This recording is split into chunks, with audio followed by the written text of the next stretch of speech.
Welcome to today's session. My name is Kim Snowball and I will be your facilitator today. We are going to dive into ways to incorporate responsive turns when you are faced with negative conversations. We're going to be using some Jim Knight tactics and looking at ways to refill your own bucket as you create a positive culture for your students and yourself and your fellow colleagues. So, welcome to today's session again. Find your marigold as you incorporate responsive turns. My name is Kim Snowball, and I will be your facilitator for today. I'm going to go ahead and shrink. Well, I'm going to just remove my face from the screen. Before we begin, let's take a deep breath. Pause and breathe. Navy SEALs use this technique. It's called 4x4 breathing, which helps lower your physical stress response and regain control. When we're experiencing intense levels of stress, breathe in deeply and put your hands on your stomach and you feel it expand for 4 seconds. Breathe in, then exhale evenly for 4 seconds. If we keep this up for 2 to 3 minutes, we'll get our maximum effect of reducing our stress. If you would like more information about this, check out the additional links that are provided on your training guide. 9 stress management strategies every teacher needs to know. Hey, teach. Okay. Finding your marigold as we incorporate response turns is our main purpose of today's session. There will be a paper version of this where we will examine the different types of people you will encounter inside and outside of your workplace. We'll spend this session learning ways to avoid toxic conversations as we encounter what we call sometimes as the walnut trees that might be in your work or play yard. And as we learn about ways to avoid or defuse negative or even toxic situations to keep ourselves healthy, we want to also think about how we can empower students to do the same. Find Your Marigold really is about surrounding yourself with good people. And when we find these supportive, energetic, and enthusiastic teachers that have that can do attitude, that's who we need to be sticking close to, as this will improve your job satisfaction. Few teachers will be lucky enough to be just planted, as we say, by these marigolds. You'll have to seek them out. You'll have to be able to identify those characteristics. You'll know you've encountered one when you feel comfortable asking questions, even the silly ones that you might not want to share with others. Beware of the walnut trees. They give off this toxic substance of negativity, and they will drain you. Walnut trees are poisonous. Avoid them whenever you can. Sometimes you will be having only one or two that you encounter throughout the week. Some of you may be actually on a team full of walnut trees planted, and some might be co teaching with walnut trees.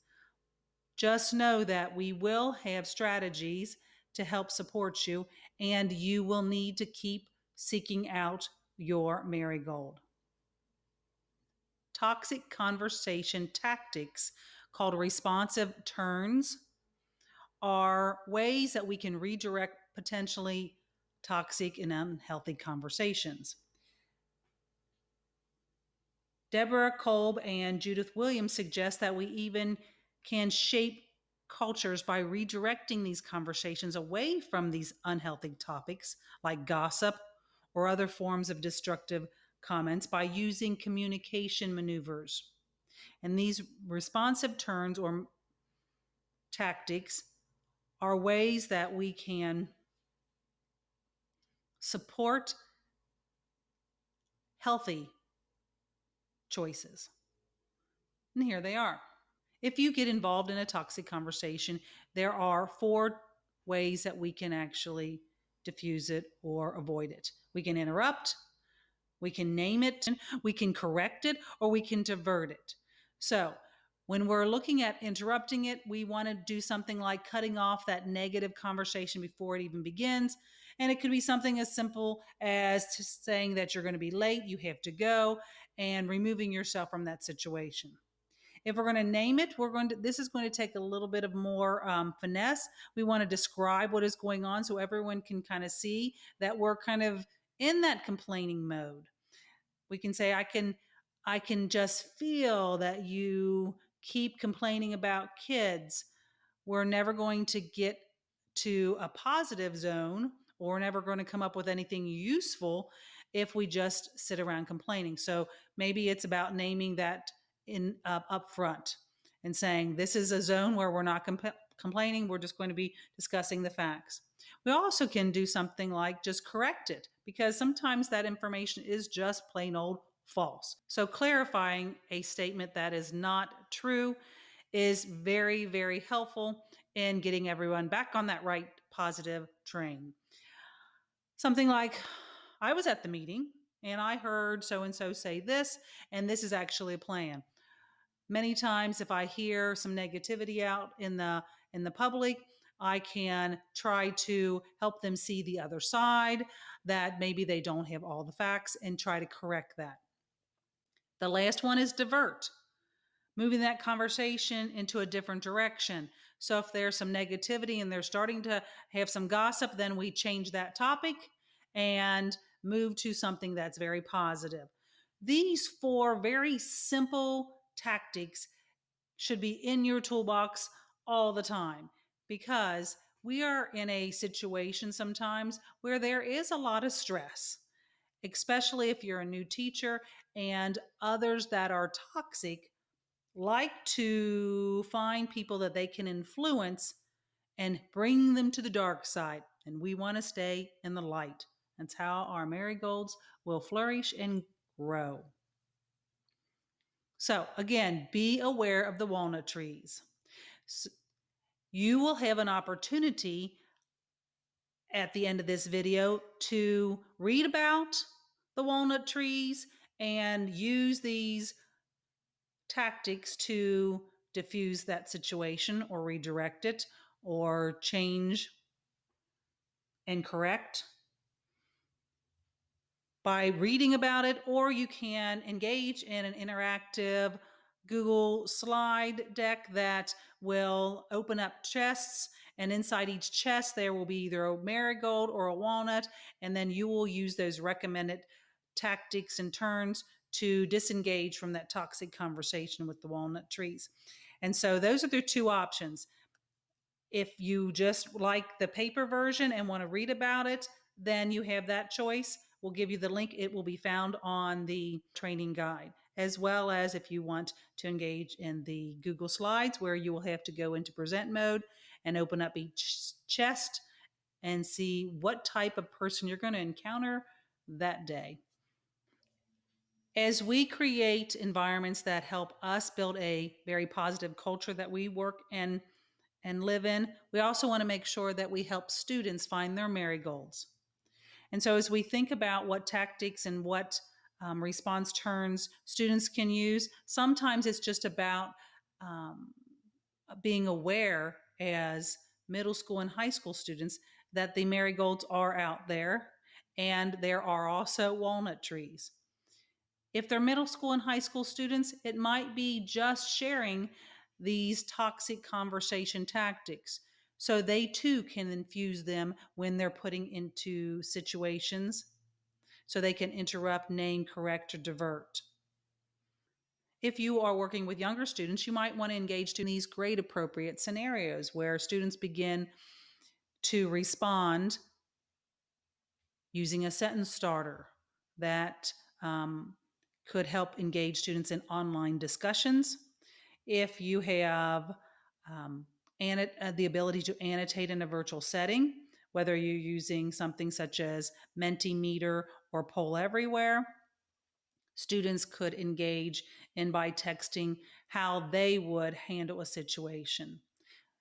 You could also have students act out or draw pictures or Write dialogue in a scene using response turns.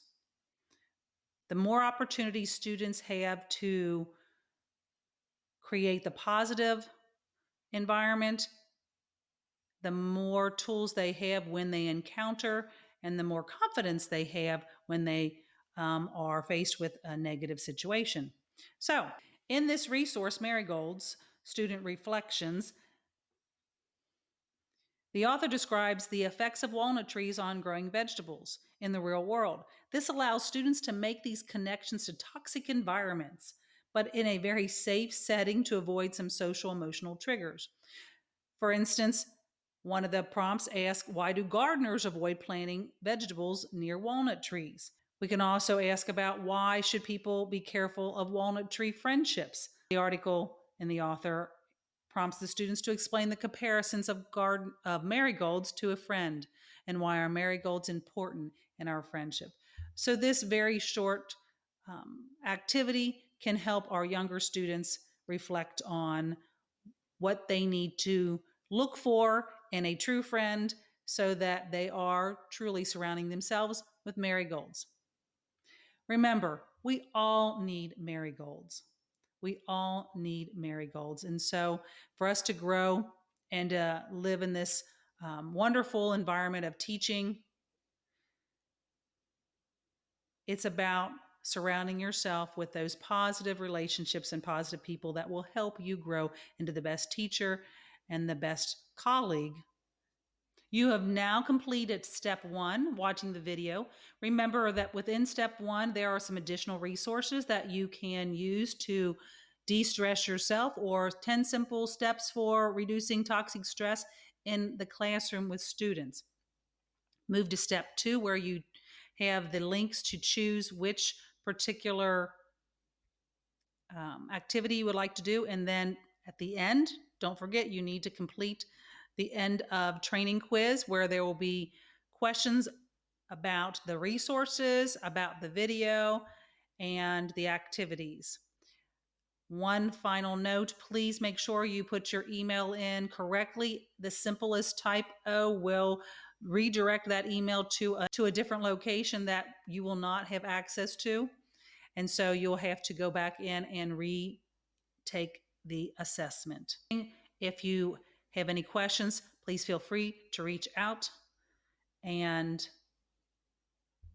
we are grateful for everything you do each and every day to make this world a better place. Thank you.